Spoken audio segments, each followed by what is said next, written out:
İranın nüvə alimlərini, yüksək rütbəli zabitlərini bir-bir aradan götürən İsrail, zənginləşdirilməyə çalışdıkları nüvə obyektlərini hədəf alan İsraillə Birləşmiş Ştatlar, amma günahlandırılan və ittiham olunan Azərbaycan.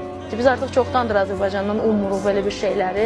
Elə o zamandan ki, İsrail rejimi ilə əlaqəyə girdi, Qəzza zolağını müdafiə etmədi, uşaqların, qadınların ölməsinə göz yumdu, yanacaqlarını təmin etdi. Azərbaycan xalqı bizim qardaşlarımızla, onlar bizim vətənimizdə bizim vətəndaşlarımızı öldürüblər, bizim uşaqlarımızı öldürüblər. Onlar yanacaq verməsəydilər, o qırıcılar bizim Təbrizimizi bombalamazdılar.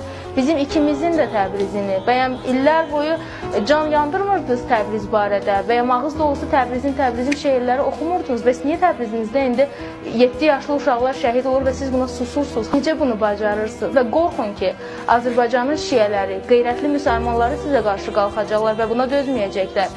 Əgər axırınızı görmək istəmirsinizsə gözünüzün qarşısında vicdanınızın gözünü biraz açın, bir miqdar geri çəkilin siyasətlərinizdən, kənardan baxın məsələlərə. Gəlin biz də kənardan baxaq. Nə politoloq, nə siyasi şərhçi, nə aparıcı. Sizdən bir Azərbaycan türkü olaraq, Azərbaycan vətəndaşı olaraq soruşuram. Azərbaycandan nə istəyirsiniz? Niyə Cənubi Azərbaycandakı bacı qardaşlarımızın beynini yumağa, onların tarixini unutmağa sövq edirsiniz? Nədən qorxursunuz? Axı Azərbaycandan sizə heç bir təhlükə yoxdur. Sizdən bizə bir təhlükə var idi. 44 günlük müharibədə Ermənistana siyasi və hərbi dəstək verəndə təhlükə var idi. Türk dünyası birdən daha da güclənər qorxusu ilə Zəngəzur dəhlizinə mane olanda var idi.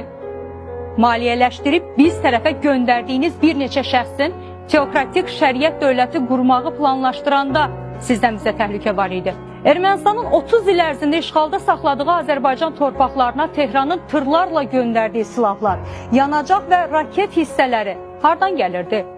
Nə üçün İranın səsi Bərdənin, Gəncənin, Tərtərin mülki əhalisi bombalananda çıxmadı?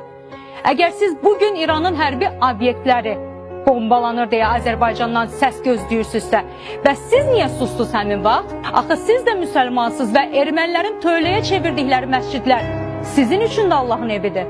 Bəs niyə etiraz eləmədiniz? Bir də ən pisi bilirsiniz nədir? Dilimizi bizə qarşı çevirmək istəməyiniz. Fars dilli segmenti necəsə başa düşmək olar, amma bizim öz dilimizi bizə qarşı çevirməyə cəhd göstərməyin. Tezislərinizi elə fars dilində cəmiyyətə sırayın. O torpaqlarda öz ana dilində danışmağa həsrət qalmış Azərbaycanlılar var. Dilimizi bu ifadələrlə zəhərləməyin. Bunu da xüsusi vurğulayım.